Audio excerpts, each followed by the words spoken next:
first of all, I'd like to thank Konjin Roshi for inviting us to come here and for inviting me to give this talk today.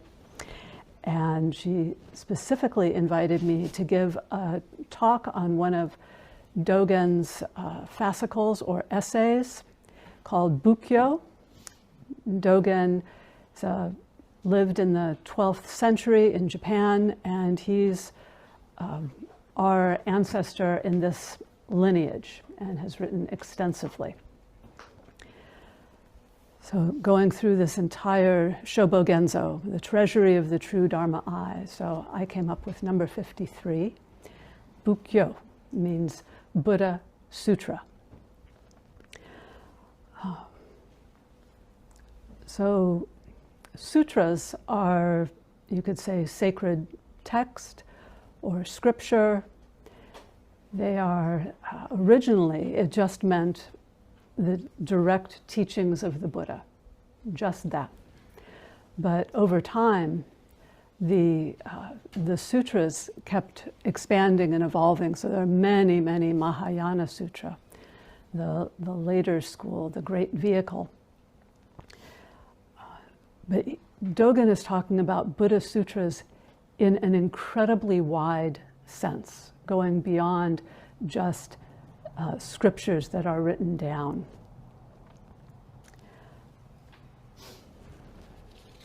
So the essay starts,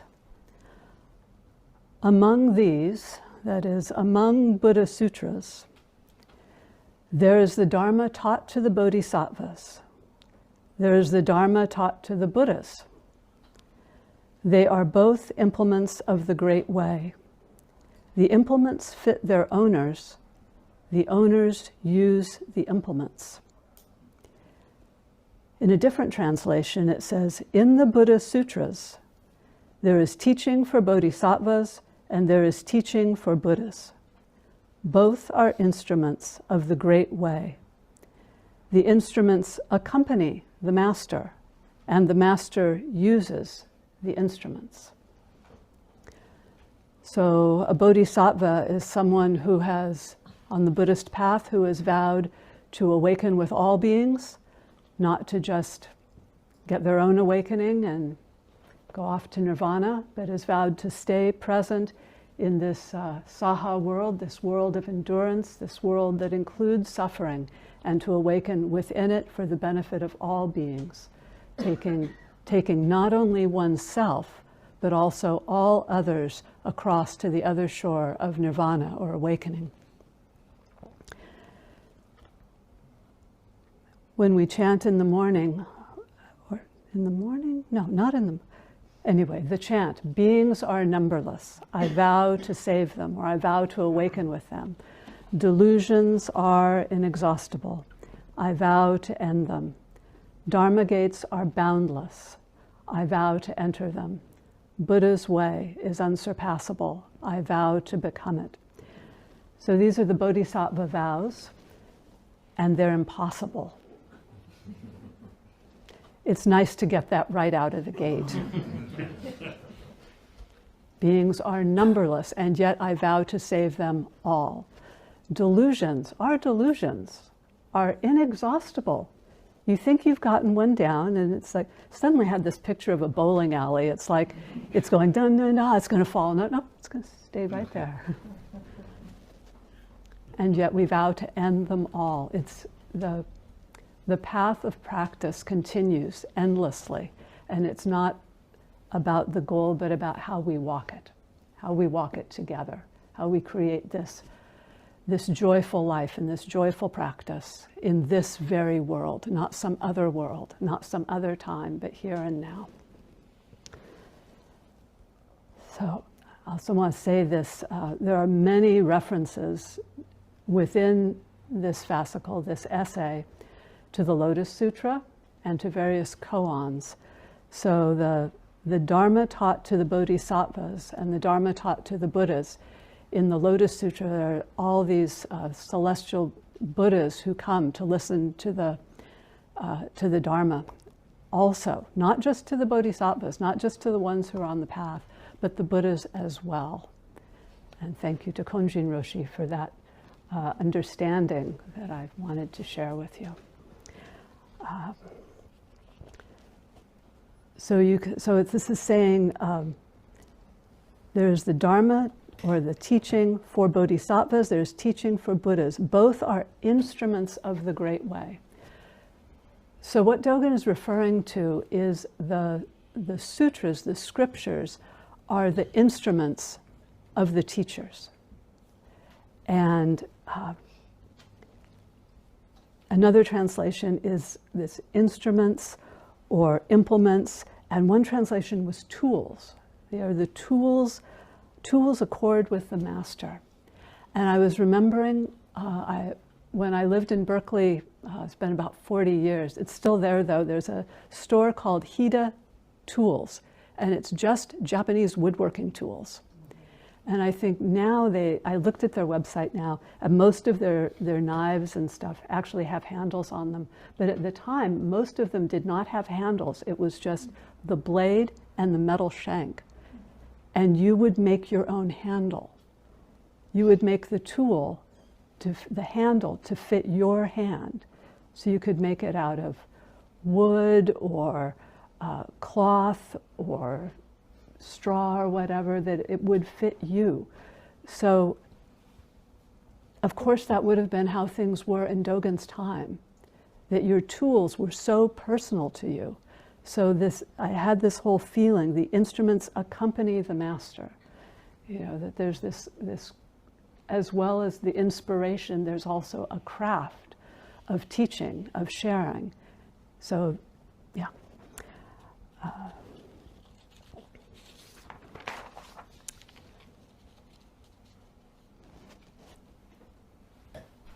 Was also thinking that maybe you could say that the teachers and their implements or their tools, the sutras, are kind of like essence and function. I mean, at one time the sutras came forth, but if you're using sutras that are already made, then you're using them you're using them. You're making good use of them. And they're also not exactly separate. There's something that you use, but they also inform you so deeply. It's like the dancer or the dance. How do you tell the difference? So it goes on. Due to this, at the very time that each of the Buddhas and ancestors of India in the West and China in the East, whether from a wise friend, whether from a sutra, brings forth the thought of enlightenment, practices, and verifies the fruit, there has never been any gap. Another translation. Because of this, Buddhas and ancestors of India and China followed the teacher and followed the sutras. There has never been a gap between arousing aspiration for enlightenment, practice, and the fruit thereof, that is, awakening. Arousing the aspiration for enlightenment depends on sutras and teachers. Practice depends on sutras and teachers. The fruit of enlightenment is one and intimate with sutras and teachers. So this wise friend, I think that's probably the closest to the actual words that Dogen wrote. Wise friend or teacher or good counselor. This corresponds to Kalyana Mita in Sanskrit for a good spiritual friend. You know, this friend in the Dharma. And for Dogen, the goodness of the good friend is specifically that it's someone who can offer practical guidance in walking the path, in living or manifesting our values and our vows. It's not so much theoretical, or, you know, it's like, how does this pertain to you? What are you going to do with this? How are you going to live this out? So this is how Dogen understood a good friend, a wise friend or teacher or good counselor, that they would help you to realize throughout your life this beautiful path of practice.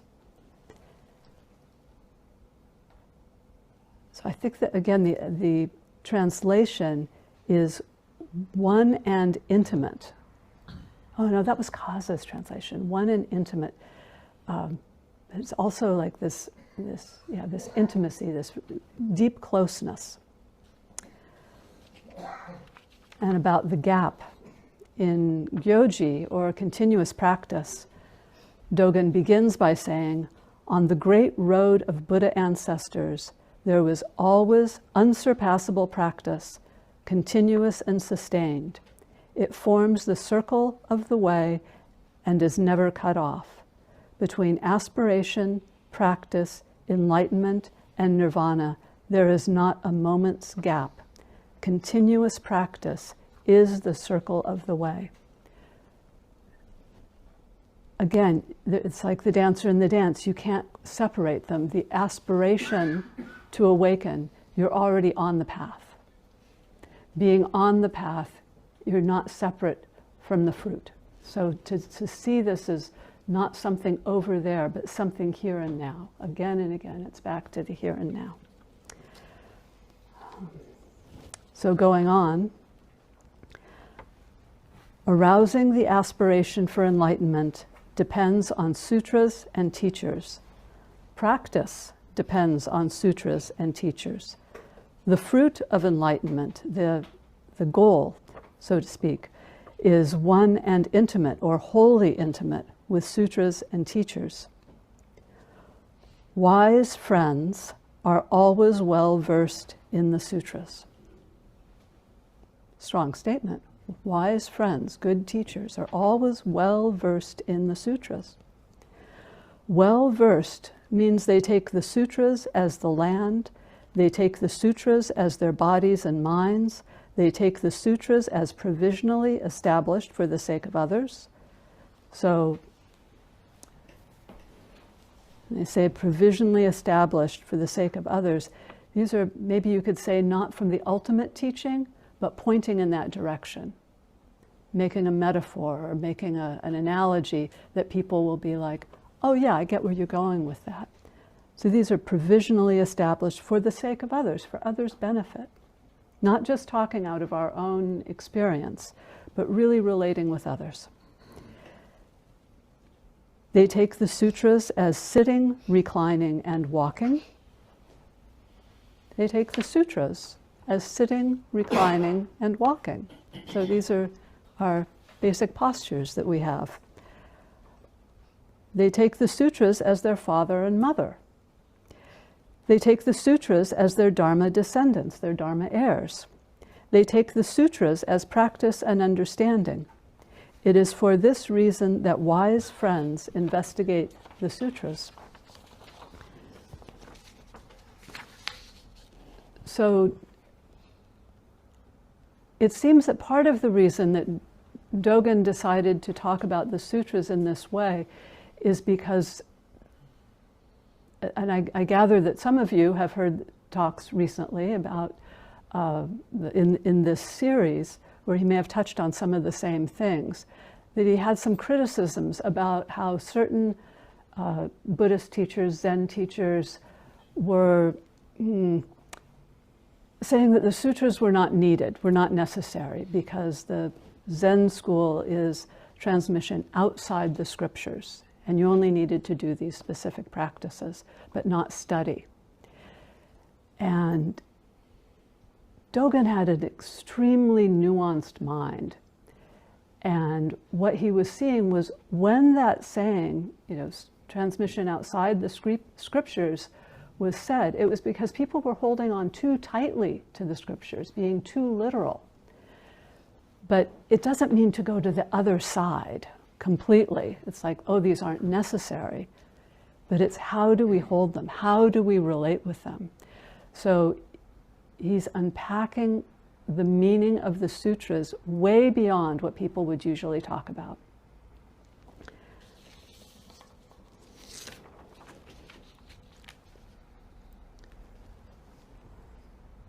They take the sutras as their bodies and minds.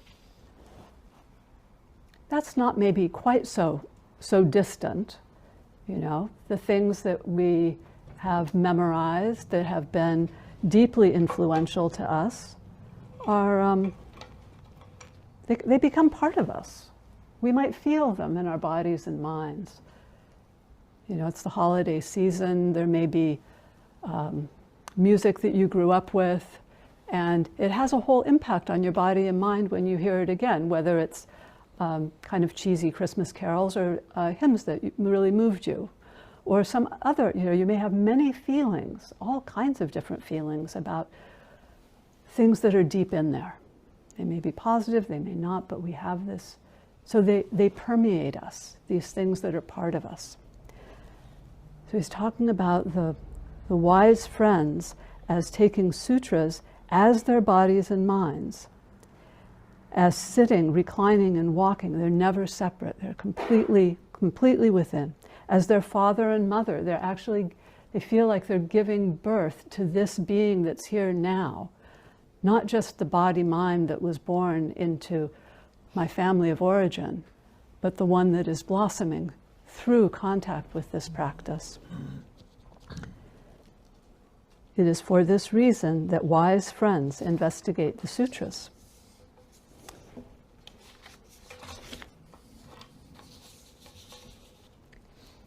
Wise friends washing their faces and taking tea. These are the old sutras. So this next paragraph is many references, which I'm not going to go into the details of different koans and different stories of awakening. But I'll just read it to you. Wise friends washing their faces and taking tea. These are the old sutras. These are our family stories of the ancestors. These are our grandparents and great-great-great-great-great-great-great-grandparents.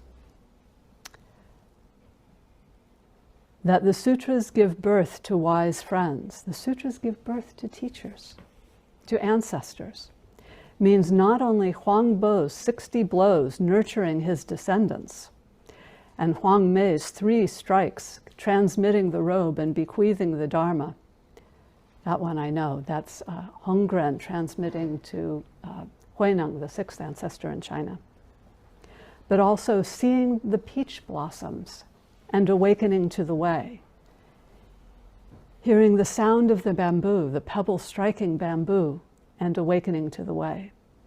Seeing the dawn star and awakening to the way. That's Shakyamuni Buddha. On the morning that he awakened, he looked up and saw the morning star. There are skin bags and fists who get sutras by getting eyes. There are wooden ladles and lacquer buckets that get eyes by getting sutras. The eyes are the true Dharma eye, the seeing clearly true reality as it is. I love this. Skin bag and fists who get sutras by getting eyes, and there are wooden ladles and lacquer buckets. These are all, again, that's 4 different moments of awakening there. And there are wooden ladles and lacquer buckets that get eyes by getting sutras. When I was much earlier in practice, I did not get Dogen at all. Well, okay, there were a few that are written in fairly straightforward language that I really enjoyed, and the other ones, I was like, phew. But I started noticing after a while that after I had sat sesshin, after I had sat an intensive period of meditation for like a week, that I could read Dogen and I kind of got it. It wasn't like I could talk about it, but I felt it. It's like this resonates. This makes sense to me. I can say yes to this, even though it didn't make sense in the conventional way. So I think this is what he's talking about, who get sutras by getting eyes or get eyes by getting sutras. There's also reading the sutras and being like, oh, I think there are more than a few people who have had that experience chanting the Avatamsaka Sutra, which is completely psychedelic. It's like these images, and it would be an amazing movie, which we can now make because we have CGI. But and it's about this thick. It's huge. Oh, and you'll get the last chapter, the entry into the realm of reality, soon.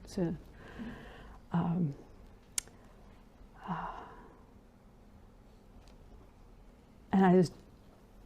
I was reflecting, reading this, that for Dogen, all of these references that he's making, these are like his old friends. Or these are, if you were a musician, this is the chord changes that are just right under. You can move through chord changes, and or rapping, freestyling, riffing. Just like has all of it as fingertips, and he's just tossing this out because they are his mother and father. They are his body and mind. He's transmitting them to his descendants. So Dogen started this essay with the intimate relationship of sutras and teachers. And then he expanded it to sutras and teachers and the path of practice. And then he keeps widening his view. And now he's going to take it to the next level. So here we go. Sutras are all the worlds in the 10 directions. There is no place or time that is not a sutra scroll. Sutras are all the worlds in the 10 directions. There is no place or time that is not a sutra scroll. So what is a sutra? They, wise friends, teachers, use the script of ultimate truth. They use the script of conventional truth. The sutra can be written in its literal form or its non-material form in any script. Or they use the script of the heaven above, or they use the script of humans, or they use the script of beasts, or they use the script of the path of the jealous gods, or they use the script of the 100 grasses, which is all phenomena, or they use the script of the myriad trees. For this reason, the long and short, the square and round, the blue, yellow, red, and white, densely arrayed throughout all the worlds in the 10 directions, are all the script of the sutra scrolls and the surfaces of the sutra scrolls. So both what is written on them and the thing itself, the surfaces of the sutra scrolls. These we take as the implements of the great way, we take as the sutra scrolls of the house of the Buddhas. So he's saying these are the implements, these are the tools of this great way that we are all on. And that these, we take them as, this is the expression, you could say, of the house of the Buddhas.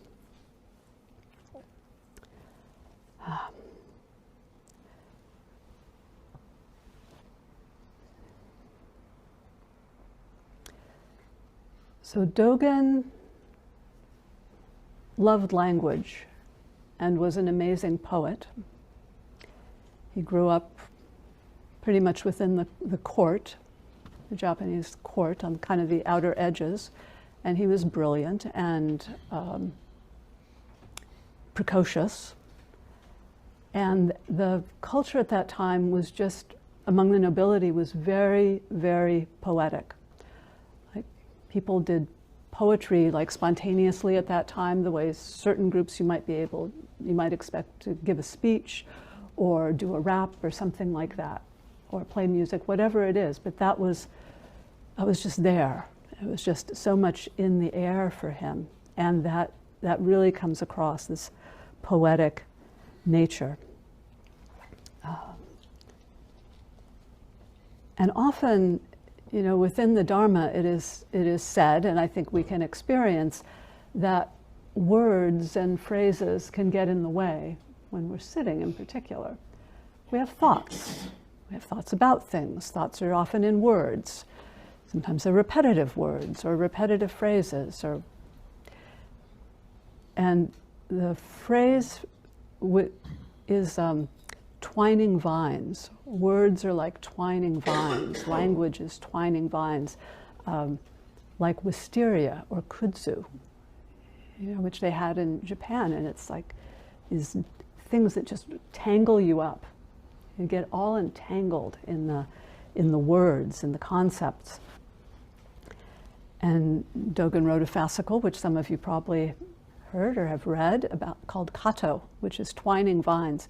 And Dogen talks about using words to cut through words, using the tangle to cut through the tangle, kind of persisting in it and practicing with it so that it opens of itself. And maybe some of you for whom words are an entryway into practice, into awakening, have used words in this way, of just being mindful throughout, of writing, of journaling, of like going, okay, I see what my mind is doing, and the words are actually helping me, benefiting me, grounding me in coming through this. So I wonder if something like that was also true for Dogen. And certainly there are what we call turning words, which are words that have the power to awaken. The power isn't in the words themselves. It may be, but it's how they land for us. So they're turning words that awaken us, that open us to something. And certainly in my own life, there have been certain words and phrases and poems that have rearranged my worldview to some extent or another, kind of opened it. So I want to share a few of those with you. I think when I was in high school, I went to see and I read Entezaki Shange's For Colored Girls Who Have Considered Suicide When the Rainbow Is Enough. And that was very powerful for me. And one of the lines it's like a prose poem, and then there's like dance and movement in it as a performance. But the line that got to me was this: a poem should happen to you like cold water or a kiss. A poem should happen to you like cold water or a kiss. And I felt it. I felt it in my body. And then I encountered my first encounter with Zen, which some of you have heard this from me before, but was R.H. Blythe, who was a very tweedy Englishman, writing mostly from during the Second World War in Japan, up to the 60s, I guess. And I had come to him through a footnote in a Salinger novel, not Catcher in the Rye, but one of the Glass family stories, maybe Raise High the Roof Beam Carpenters. Anyway, there's this footnote, and it, the part of the conversation going on is about haiku. So in the footnote, it says, if any of my younger readers are interested in reading translations of haiku, I highly recommend the translations of R.H. Blythe, who is a high-handed old poem himself. So this thing of characterizing a person as a high-handed old poem, I could not tell you what it was about that got me. But I wanted to find this person and read it. And the books were all out of print, and I finally did an interlibrary loan from another county and started reading it. And I later realized that Blythe's 4 volumes of haiku poetry, short Japanese poems, were in our next door neighbor's house on the back, a little bookshelf on the back of their sofa, which I didn't realize until I was an adult and saw them in the home where they had moved to later. And I'm like, oh, I know those. So it's like you never know what seeds might blossom. And this morning, when we were sitting zazen, I was thinking about that phrase, you know, that my wanting to meet a high-handed old poem, and I went, it's Dogen. It's Dogen. And I start to cry. So, you know, these things that we might not acknowledge, you know, so where's the path, and where's the practice, and where's the aspiration for enlightenment? I cannot separate these things. They're all of a piece. How am I doing on time? I don't know when we started. A few minutes? A few more minutes. Okay. I mean, forever would be good. Good, good, good. I have only 1 or 2 things to say. So another moment was, and I could read, this is what I wanted to say about Blythe, really. So there's a phrase in Zen, just this is it, which points to, again, the here and now. It's not somewhere else. Nirvana is not someplace over there.